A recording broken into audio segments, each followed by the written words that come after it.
Good morning, everybody. I decided that today I would have my morning coffee with you. Time to enjoy a good cup of coffee and check the headline news, see what kind of nonsense is going on in the world. Well, it looks like the Notre Dame Cathedral was torched yesterday, and man, it looks like a almost total loss. And what a coincidence. The Muslims are laughing and cheering all around the world. What do you want to bet this fire has Muslim fingerprints all over it?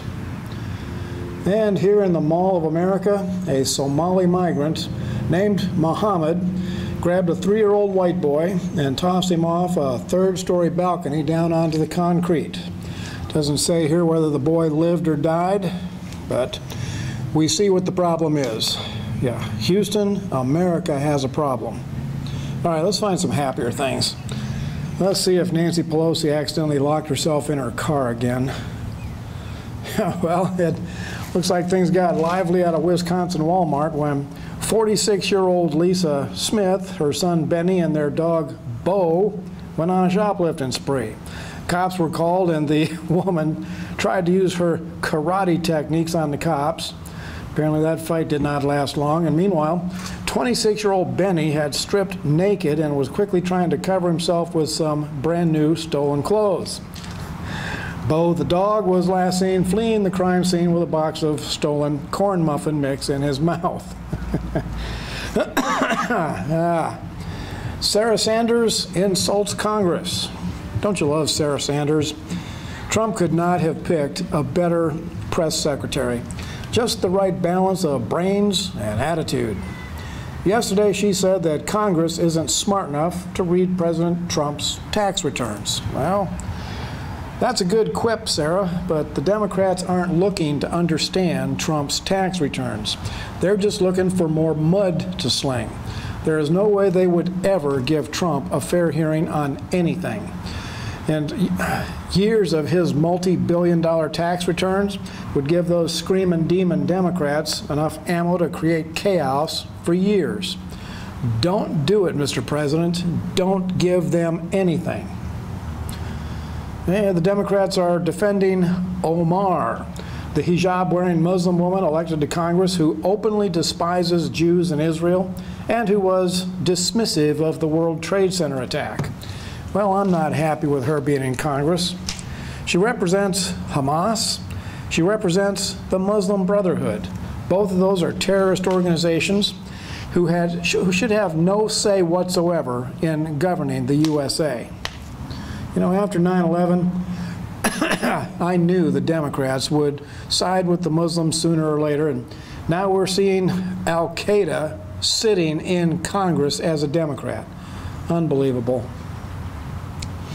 All right, and it's time for me to take on the cops. You know, I was an American lawman for 20 years, and as such, I tend to give cops the benefit of the doubt, but it's time for me to speak out about this civil forfeiture laws. Man, there are law enforcement agencies that are just out of control, seizing people's property and money using civil assets forfeiture laws that clearly violate the Fourth Amendment. Whenever they seize assets from a person without first obtaining a criminal conviction, that's just theft. The IRS has been seizing bank accounts for years without even filing charges against the person. That is nothing but robbery, flat out felony robbery. You know what?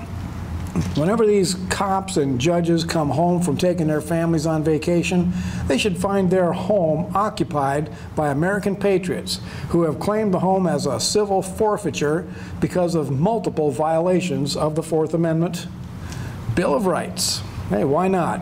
It would be just as legal to do to them what they have been doing to the citizens for years. You know, political candidates, conservative political candidates, should make this one of their campaign promises, that not only will they shut down the illegal seizures, but they will prosecute those who have been doing these things. CNN is reporting that the number of non-religious Americans has now reached 23%. No surprise there. In fact, I believe that the number of non-Christians in Christian churches is probably at least 50%. And the Bible tells us that there will be a falling away in the last days, and I believe we are seeing that today. But don't panic, that's all part of the plan. In Matthew 24, 12, Jesus said that because of lawlessness, the love of many will grow cold. I believe part of that is the homosexual movement, the homosexual community. There is no real love in those relationships. Now, the biblical word for what they are experiencing is porneia, a pornographic type of affection that's based on, well, humping rather than genuine love. Biblical prophecy is coming true right before our eyes. Here we go. Sarah Sanders says that busing illegals to sanctuary cities is still an option. I say go for it. Round up every single illegal and dump them in California, and not just in the cities. Dump them by the tens of thousands in the national parks. Let them turn Yosemite into a trash and feces covered third world rat hole, and maybe then the American people will wake up to the disaster that this immigration nonsense is bringing to this nation. All right, here's a story about Pope Francis warns teenagers about addictions to cell phone use. Well, I guess not even Pope Francis can be wrong all the time. And for you trolls that no doubt will get after me for speaking about the Pope, let me make it easy for you.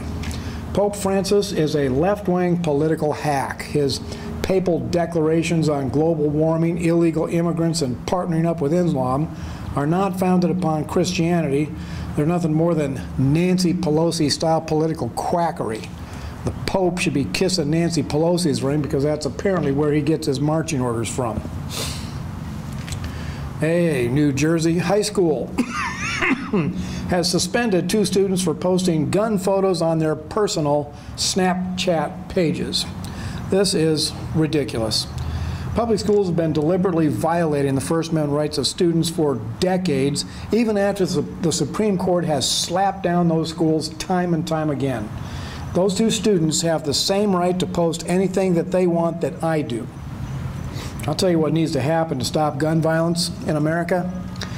Sheriff's departments need to partner up with the National Rifle Association, and they need to go in and teach gun safety and responsibility classes in every high school in America.